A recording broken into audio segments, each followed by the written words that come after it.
ये जो क्वेश्चन आपको दिखाई दे रहा है ना, ये क्वेश्चन कक्षा 10 का है। अध्याय है हमारी 4, जिसका नाम है द्विघात समीकरण। इसकी प्रश्नावली है 4.1। ठीक है, उसका क्वेश्चन नंबर 2 है और क्वेश्चन नंबर 2 का भी ये दूसरा है।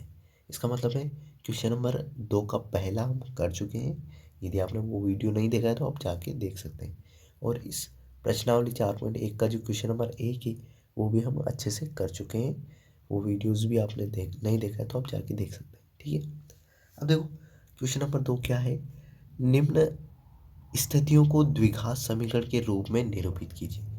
मतलब ये है कि अपनों को ये जो क्वेश्चन दिया गया है ना, इसको द्विघात समीकरण के रूप में बनाना है। मतलब अपनों को द्विघात समीकरण बनानी है। ठीक है, क्या बनानी है?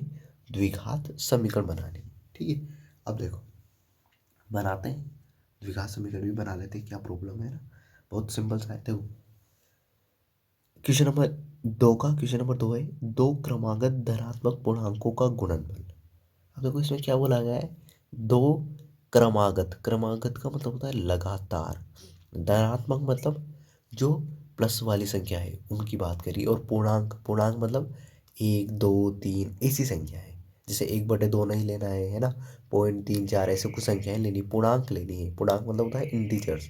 ठीक है, तो दो क्रमागत, क्रमागत का मतलब जैसे 3 हो गया और फिर उसके बाद 4, तो ये दोनों क्रमागत है। जैसे 9, 10, ये दोनों क्या है? क्रमागत है। ठीक है, ये क्रमागत है।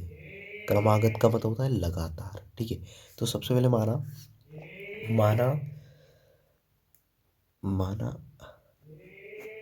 इसके आंसर में लिख रहा हूँ, माना पहली क्रमागत धनात्मक पूर्णांक, पूर्णांक को मान लिया मैंने x है। ठीक है, माना पहला, है ना, पहला कर लेते हैं, पहला क्रमागत धनात्मक पूर्णांक बराबर x है। तो दूसरा क्या हो जाएगा? तो दूसरा क्रमागत धनात्मक पूर्णांक बराबर क्या होगा मुझे बताओ। देखो 3 था तो 4 आ गया ना। देखो पहला 3 था तो दूसरा क्या है? 4। पहला 9 था तो दूसरा क्या है? 10 है। तो पहला x है तो दूसरा क्या हो जाएगा? x+1। क्रमागत का मतलब लगातार, उसमें एक जोड़ना है अपने को। तो दूसरा धनात्मक पूर्णांक क्या हो जाएगा अपना? x+1। ठीक है, अब देखो ये क्या बोला गया है, दो क्रमागत धनात्मक पूर्णांकों का गुणनफल। गुणनफल मतलब इन दोनों को क्या करना है? गुणा करना है। वो किसके बराबर होगा? 306 के। तो दोनों गुणा कर लो। तो देखो प्रश्न अनुसार, प्रश्न अनुसार, प्रश्नानुसार बोलते हैं उसको, प्रश्न के अनुसार, है ना, प्रश्न अनुसार, है ना। देखो गुणनफल, तो गुणनफल कर देते हैं। देखो ये x है अपना, ये x, ठीक है, गुणा x+1।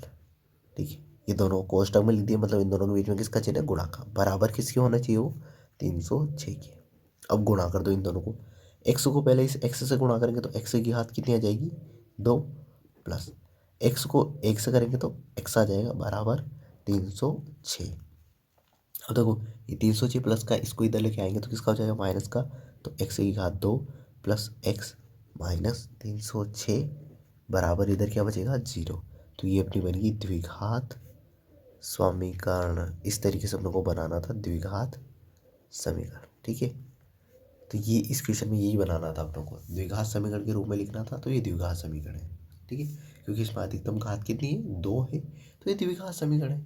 आई होप आपको ये पूरा वीडियो समझ में आया होगा। अच्छा क्वेश्चन था, इंपॉर्टेंट क्वेश्चन था। ठीक है, अब अगले वीडियो मिलते हैं। Thank you.